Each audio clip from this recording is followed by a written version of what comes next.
pernah mendengar istilah office boy atau OB? Ternyata banyak kisah seram yang harus dihadapi para OB, seperti diriku ini. Panggil saja aku dengan Andri, seorang OB profesional di sebuah perusahaan percetakan koran. Sebagai karyawan OB, aku harus datang sebelum karyawan datang, dan pulang setelah semua karyawan pulang. Dengan jam jadwal kerja seperti itu, otomatis aku selalu bekerja sendiri, dan pekerjaanku ini terasa lebih ekstrim. Perusahaan percetakan koran sedikit berbeda dengan percetakan buku. Jam operasional jam perusahaan tersebut mulai jam 10 malam sampai jam 2 pagi. Sehingga saat pagi perusahaanku akan tampak seperti bangunan tak berpenghuni. Kisah seram dimulai ketika aku sedang sendirian. Saat itu sekitar jam 2, semua karyawan telah kembali ke rumahnya masing-masing.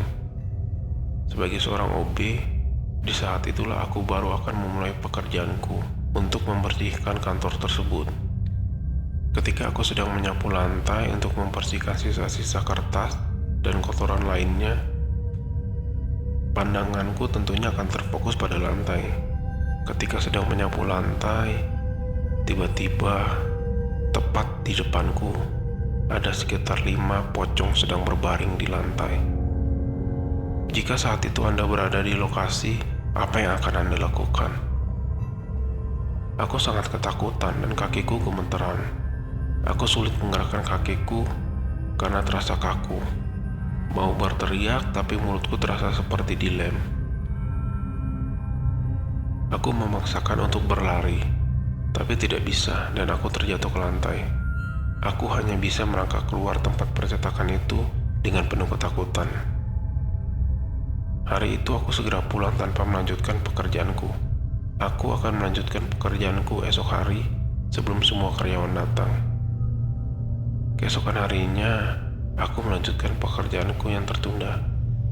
Aku menyapu seluruh lantai tanpa mengingat kejadian kemarin.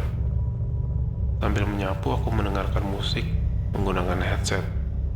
Ketika mengeluarkan kotoran di sela-sela mesin, aku menyapu dengan berjalan mundur, dan badanku menabrak sesuatu. Aku memaksa berjalan mundur tapi tidak bisa. Rasanya seperti menabrak pohon. Seketika itu aku menoleh ke belakang. Aku penasaran, karena setauku area di belakangku sangat luas dan kosong. Ketika aku menoleh, sosok pocong yang tinggi besar yang menatapku dengan tajam.